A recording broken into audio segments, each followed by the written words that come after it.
नमस्कार दोस्तों, मेरे हाथों में 2 पन्नों की ये वही एफआईआर है जो एमपी सरकार में मंत्री विजय शाह के खिलाफ कल देर रात को दर्ज हुई थी। ये वही एफआईआर है जिसे दर्ज करने के लिए कल रात आखिरकार मुख्यमंत्री मोहन यादव को मजबूर होना पड़ा।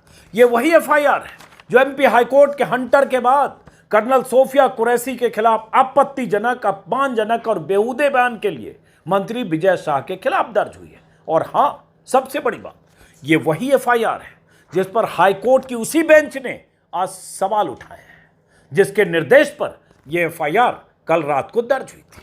जबलपुर बेंच के जस्टिस श्रीधरन ने आज इस एफआईआर के पन्ने पढ़ते हुए, 2 ही पन्ने, सरकार और पुलिस को न सिर्फ फटकार लगाई बल्कि 2 टूक लहजे में कहा कि यह एफआईआर ऐसी भाषा में लिखी गई है ताकि आगे चलकर निरस्त हो जाए। हाईकोर्ट के जस्टिस श्रीधरन ने कोर्ट में सुनवाई के दौरान पूछा कि यह एफआईआर किसने ड्राफ्ट की है, इसमें आरोपी के कृत्य के बारे में, एक्शन के बारे में कुछ भी क्यों नहीं लिखा गया। राज्य के एडवोकेट जनरल साहब बचाव की मुद्रा में कमजोर दलीलें दे रहे थे और जस्टिस श्रीधरन इस एफआईआर को पढ़ते हुए इसकी धज्जियां उड़ा रहे थे। सोचिए जरा, कर्नल सोफिया कुरैशी के बारे में अनाप शनाप बोलने वाले मंत्री के खिलाफ हाईकोर्ट के सख्त आदेश के बाद एफआईआर तो 2 पन्ने की दर्ज हो गई, लेकिन यह रस्म अदायगी है, औपचारिकता है जिसका निर्वाह कल रात 12 बजने के पहले कुछ मिनट पहले तब हुई जब कैलेंडर में तारीख बदल रही थी और कोर्ट ने तय कर दिया था कि एफआईआर दर्ज नहीं हुई। हालांकि शाम तक का वक्त था, उसमें देर हुई, लेकिन तारीख अगर बदल जाती, शामत आती एमपी सरकार और डीजीपी की, इसलिए दर्ज तो हुई लेकिन रस्म अदायगी। इसलिए हाईकोर्ट के जस्टिस ने कहा कि इसकी भाषा ऐसी है कि ट्रायल के दौरान यह मामला टिक न पाए। हाईकोर्ट ने मंत्री विजय शाह के खिलाफ उनके बयानों और उनके गुनाहों का जिक्र करके विस्तार से दोबारा एफआईआर दर्ज करने के आदेश दिए हैं। जबलपुर हाईकोर्ट में आज क्या हुआ, विस्तार से बताने से पहले आपको बता दूं कि विजय शाह नाम का यह बददिमाग और नफरती मंत्री हाईकोर्ट के आदेश के खिलाफ स्टे लेने के लिए भागकर सुप्रीम कोर्ट आया था, लेकिन उसे अंदाजा नहीं था कि सुप्रीम कोर्ट से भी उसे सिर्फ फटकार मिलने वाली है। कल मुख्यमंत्री मोहन यादव के घर देर रात तक चली मीटिंग के बाद मजबूर होकर मंत्री के खिलाफ एफआईआर दर्ज करने के आदेश तो देने पड़े, लेकिन तय यही हुआ होगा कि सुप्रीम कोर्ट से अगर एफआईआर पर रोक लग जाएगी तो मंत्री जी बच जाएंगे और मामला ठंडा पड़ जाएगा। लेकिन हुआ उल्टा, मंत्री जी को उनकी बदजुबानी के लिए सुप्रीम कोर्ट ने दौड़ा लिया। चीफ जस्टिस गवई ने मंत्री विजय शाह को कर्नल सोफिया कुरैशी के खिलाफ ऐसे बयान के लिए फटकारा भी और कहा कि एक मंत्री होकर आप किस तरह की भाषा का इस्तेमाल कर रहे हैं। जस्टिस गवई ने संवैधानिक मर्यादा का हवाला देकर यह भी कहा कि आज हम कोई आंतरिक आदेश नहीं देंगे, सुनवाई के लिए कल की तारीख तय कर दी। सुप्रीम कोर्ट में चीफ जस्टिस जब मंत्री विजय शाह के कृत्य के लिए फटकार लगा रहे थे, तभी जबलपुर हाईकोर्ट में भी इस मामले की सुनवाई चल रही थी, एफआईआर की धज्जियां उड़ाई जा रही थी। हाईकोर्ट में आज जस्टिस श्रीधरन ने एमपी पुलिस की तरफ से देर रात को दर्ज इस एफआईआर को रद्दी की टोकरी में नहीं फेंका, यही एहसान किया। बाकी उन्होंने इसे रद्दी मानकर नई एफआईआर दर्ज करने के आदेश दे दिए। This FIR has been registered in such a manner, leaving sufficient space open so that if it is challenged under the erstwhile section 482 of the CRPC, the same may be quashed because it is deficient in material particulars of the actions which constitute each of the specific offences. Full stop.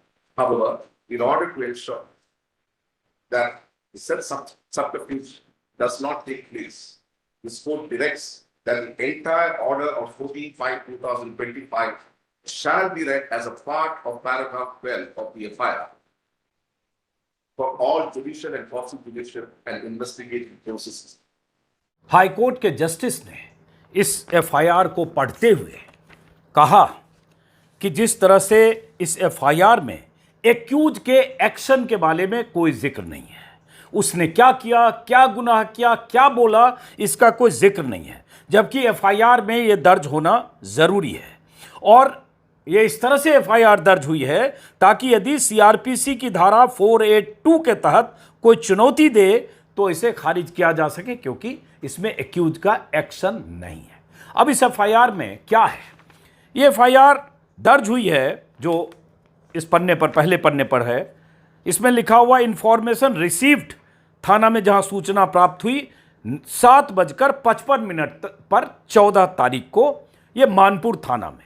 और general diary reference रोजना मचा संदर्भ entry, उसमें entry number है और लिखा हुआ है 14/5/25 को 11:23 पर एफआईआर दर्ज हुई। अब जरा सोचिए, 12 बजने वाले थे, 12 बजते ही तारीख बदलती, 11:23 पर एफआईआर दर्ज करने का क्या मतलब है जब सूचना 7:55 पर पहुंची।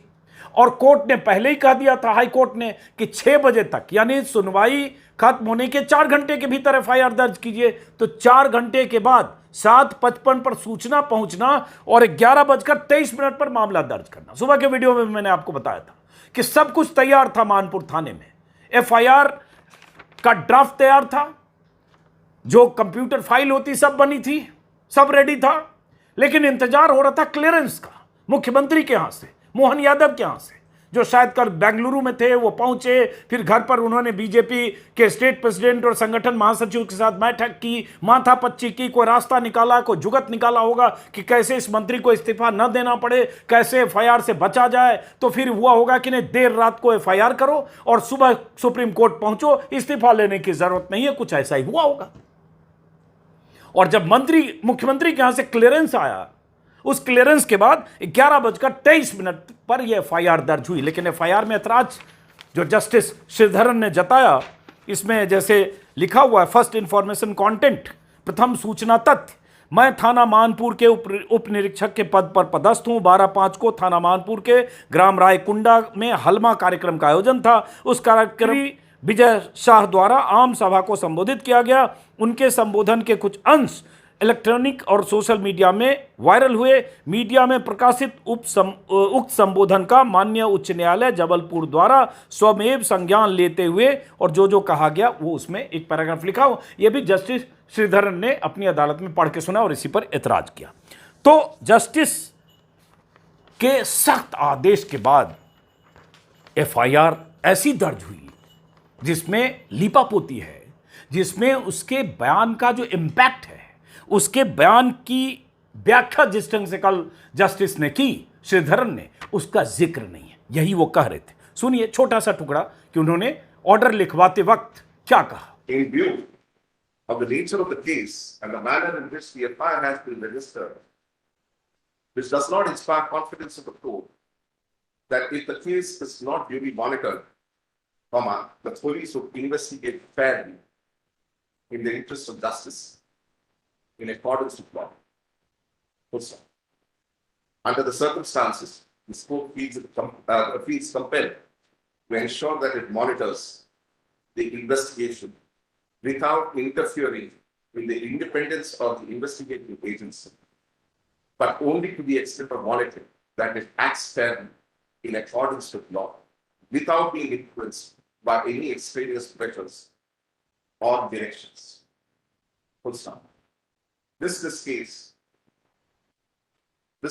immediately after the case on top of this, as after we have given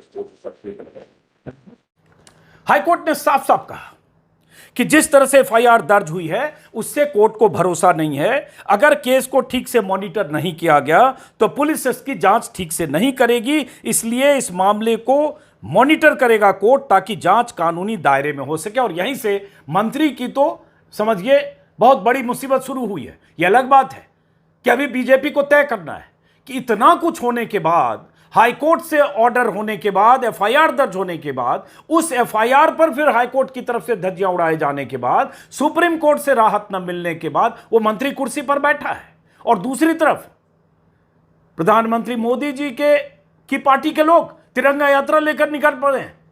Rajnath Singh आज श्रीनगर में बादामी बाग में आर्मी कैंट में थे, सेना के जवानों की हौसला अफजाई करते हुए देश के नाम संदेश और सेना के नाम संदेश दे रहे हैं, सेना के शौर्य का जिक्र कर रहे हैं। और एक सेना की कर्नल, एक फौजी अधिकारी जो ऑपरेशन सिंदूर का एक चेहरा थी 4 दिनों तक, जिसे देश ने देखा, सोफिया कुरैशी और विंग कमांडर व्योमिका सिंह को, उस सोफिया कुरैशी पर बीजेपी का एक मंत्री सिर्फ इसलिए इस तरह के हमले करता है या आतंकियों की बहन उन्हें बना देता है क्योंकि उनका मजहब मुस्लिम है। मुस्लिम होने की वजह से उनके बारे में इस तरह का बयान कि पाकिस्तान से जो आतंकी आए थे जिन्होंने पहलगाम में हमले किए उनकी बहन है इसलिए इन्हें भेज दिया गया, या आतंकियों का इलाज मोदी जी ने उनकी बहन को भेज के कराया। इस तरह की बात उस मंत्री ने कही और उसके बाद उस मंत्री के खिलाफ एक्शन हो जाना चाहिए था 12 तारीख के बयान के बाद, लेकिन 12 बीता, 13 बीता, 14 तारीख को हाईकोर्ट का सख्त आदेश, आज 15 तारीख है जब मैं वीडियो रिकॉर्ड कर रहा हूं, 4 दिन हो गया। वो मंत्री वहीं है, माफी मांगने के नाटक कर रहा है, हाथ जोड़कर माफी मांग रहा है। पहले दिन उसने कहा, मंत्री ने बयान के बाद जब हंगामा मचा तो उसने कहा मेरे बयान को तोड़ मरोड़ कर पेश किया गया, जो आज सुप्रीम कोर्ट में भी कहा गया, जबकि इसमें न तोड़ा गया है न मरोड़ा गया, जो बोल रहा है वही। अब वो नाटक कर रहा है हाथ जोड़कर कि अगर किसी की भावना आहत हुई है तो मैं माफी मांगता हूं, और सोफिया कुरैशी और सेना की शान के में कसीदे पढ़ रहा है। लेकिन ये उसकी फितरत है। अब सवाल बीजेपी से है, मोदी जी से है, नड्डा जी से है, अमित शाह से है कि आखिर ऐसी क्या मजबूरी है। अगर आप सेना का वाकई सम्मान करते हैं तो सेना की एक अधिकारी जो बेटी भी है, जो महिला भी है, जो ऑपरेशन सिंदूर का चेहरा भी है, जिसे पूरे देश ने देखा, उसका अपमान करने वाला बीजेपी का नेता, 8 बार का चुना हुआ विधायक आपकी सरकार में मंत्री है। देशद्रोही कौन है? देश से किसे ज्यादा प्यार है? किसने देश के लिए कुर्बानी दी या देगा, या कौन देश के लिए ज्यादा अहम रखता है, अहम है? अहमियत किसकी ज्यादा है, कर्नल सोफिया कुरैशी की या उस बदजुबान, बददिमाग और अपमानजनक बयान देने वाले उस मंत्री की? यह बीजेपी को तय करना है। लेकिन अब तक बीजेपी की तरफ से ऐसा कोई संदेश नहीं है। कहा जा रहा है जेपी नड्डा ने रिपोर्ट मंगवाई है, पार्टी अध्यक्ष ने, मीटिंग्स में यह बात हो रही है। क्या रिपोर्ट मंगाना है? सब कुछ वीडियो पर वायरल है, सब कुछ उसका बयान पब्लिक डोमेन में है। अब क्या रिपोर्ट चाहिए आपको? उस बयान को देखकर साफ लग रहा है क्या बोल रहा है। उसको ऐसा तो है नहीं कि कहीं फॉरेंसिक जांच के लिए भेजना है, देखना है कि उसी की आवाज है या एआई से उनकी आवाज किसी और ने डाल दी है, ऐसा कुछ नहीं है। अब तो माफी भी मांग चुका 2 बार, कार्रवाई नहीं हो रही है। और मैंने सुबह के वीडियो में कहा था, फिर कह रहा हूं, अगर यह बयान किसी विपक्ष के नेता की तरफ से आया होता तो उस नेता के खिलाफ क्या कुछ हो चुका होता। एफआईआर दर्ज न जाने कितने बीजेपी शासित राज्यों में हो चुके होते, और बीजेपी नेताओं के भाषण के केंद्र में मुख्य विलेन के तौर पर वही विपक्ष का नेता होता, अगर किसी ने ऐसा बोला होता। लेकिन ये तो सत्ताधारी के दल के लोग हैं, और ये अचानक नहीं बोला गया है। उनके भीतर मुसलमानों को लेकर जो नफरत है, जो नफरती मानसिकता है, जो दिमागी एक उनकी स्थिति है, उसका नतीजा है, उसका इजहार किया। फर्क यह है कि सोफिया कुरैशी को उन्होंने आतंकियों से जोड़ दिया, वरना उसके लिए हर मुसलमान उसी तरह से अगर मुस्लिम होना मतलब आतंकियों का समर्थक होना, या आतंकियों का सरपरस्त होना, या आतंकियों का पैरोकार होना, यही है, यही प्रवृत्ति है। कल हाईकोर्ट का यह कहना, हाईकोर्ट का यह ऑर्डर, और उस ऑर्डर के बाद भी उस मंत्री का बने रहना, एक बार फिर मैं चाहूंगा ताकि सनद रहे कि कल जबलपुर हाईकोर्ट की तरफ से जब कहा गया कि इस मंत्री की भाषा बेहद खतरनाक है, गटर छाप है।